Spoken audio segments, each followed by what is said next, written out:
महाराष्ट्राच्या सगळ्यात महत्त्वाकांक्षी प्रकल्पांपैकी एक म्हणजे समृद्धी महामार्ग आणि ह्याच समृद्धी महामार्गाचा अंतिम टप्पा आज सुरू होतोय। मुख्यमंत्री देवेंद्र फडणवीस यांच्या हस्ते याचं आज लोकार्पण पार पडणार आहे आणि त्यानंतर इगतपुरी ते आमणे म्हणजेच नाशिक आणि ठाण्याला जोडणारा हा शेवटचा 76 किलोमीटरचा स्ट्रेच लोकांसाठी खुला होणार आहे। आतापर्यंत मुंबई ते नागपूर मधला 625 किलोमीटरचा स्ट्रेच ऑलरेडी लोक वापरत होते। जवळपास 2 कोटी वाहनधारकांनी मागच्या 2 वर्षात त्याचा उपयोग सुद्धा केलेला आहे आणि आता हा शेवटचा जो स्ट्रेच आहे हा ओपन झाल्यानंतर लोक 17 ते 18 तास मुंबई नागपूर प्रवासाला लागायची तो फक्त 7 ते 8 तासात पूर्ण करू शकणार आहेत। इतकंच काय तर हा पूर्ण 701 किलोमीटरचा जो महामार्ग आहे तो मराठवाडा, विदर्भ, उत्तर महाराष्ट्र समेत एकूण 24 जिल्ह्यांना जोडणारा महामार्ग ठरणार आहे आणि त्याचमुळे हा अतिशय महत्त्वाचा महामार्ग ठरणार आहे। मात्र आज या शेवटच्या स्ट्रेचमध्ये नेमकी काय काय खासियत आहे ते आम्ही तुम्हाला आज दाखवणार आहोत। चला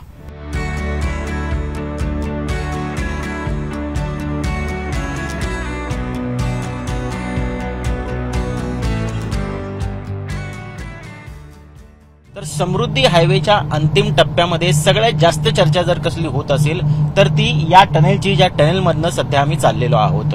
हा टनेल इगतपुरी वरून सुरू होतो, तो थेट कसारा घाटचा जो डोंगर आहे तो पूर्ण चिरून म्हणजे पार करून थेट कसारा घाटच्या पलीकडे निघतो। म्हणजे याचा अर्थ नॅशनल हायवे 13 वरून जो कसारा घाटचा रस्ता होता, या कसारा घाटात कधी कधी 1.5 ते 2 तासाचा ट्रॅफिक जाम लागायचा आणि अत्यंत फार बिकट परिस्थिती असायची। लोकांना खूप त्रासाचा सहन करावा लागायचं। परंतु आता हे सगळं कुठेतरी गायब होणार आहे आणि मुंबई, नाशिक असेल किंवा नाशिकवरून मुंबईला जाणारे जे सगळी लोक आहेत, जे सामान्य माणसं आहेत, त्यांच्यासाठी जणू एक वरदान ठरलेला आहे हा टनेल। कारण जवळपास 10 किलोमीटर स्ट्रेचचा हा टनेल आहे। 17 मीटरची याची लांबी आहे आणि 19 मीटरची उंची आहे। असं सांगण्यात येते MSRDC कडून की महाराष्ट्रातला सगळ्यात लांब टनेल असणार आहे, सगळ्यात रुंद टनेल हा असणार आहे आणि ज्या 1.5 तासाचा अंतर कापायला कसारा घाटातनं लोकांना त्रास सहन करावा लागायचा, त्या लोकांना फक्त आता हा टनेल क्रॉस करायला 8 ते 10 मिनिटं लागणार आहेत। याचाच अर्थ काय तर मुंबई, नाशिक आणि विशेष करून शिर्डीला जाणारे जे मोठ्या प्रमाणात भाविक असतात त्यांच्यासाठी जो ट्रॅव्हल टाइम जवळपास 5 ते 6 तास लागायचा तो थेट आता निम्म्यावर म्हणजेच जवळपास 3-3.5 तासांवरती येऊन ठेपणार आहे आणि त्यामुळे हा सगळ्यात गेम चेंजर प्रकल्प ठरणार आहे। आणि फक्त मुंबई आणि नागपूरच नव्हे तर या सगळ्या रूटवरती जेवढे जिल्हे आहेत, जवळपास 10 जिल्हे डायरेक्टली कनेक्टेड आणि 14 जिल्हे जे आहेत हे इनडायरेक्टली कनेक्टेड आहेत। या सगळ्या जिल्ह्यांची त्या ठिकाणी समृद्धी होताना आपल्याला भविष्य काळात पाहायला मिळेल।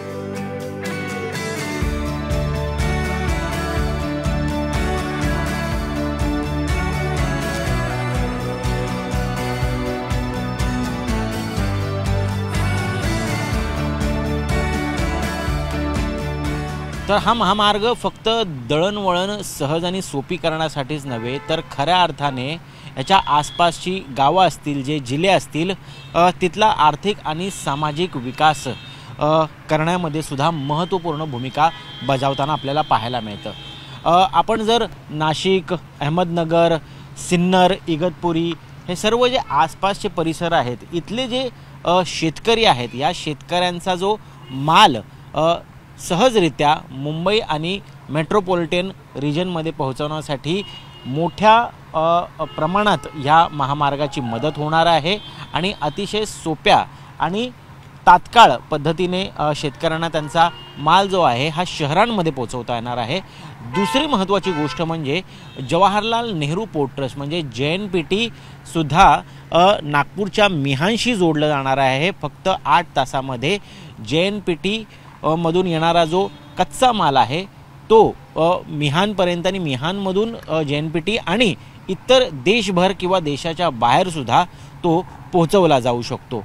याचाच अर्थ काय तर फक्त हा मार्ग जो आहे हा नावाला समृद्धी महामार्ग नाही, तर खऱ्या अर्थाने महाराष्ट्राच्या विकासाचा आणि समृद्धीचा हा रस्ता बनलेला आहे।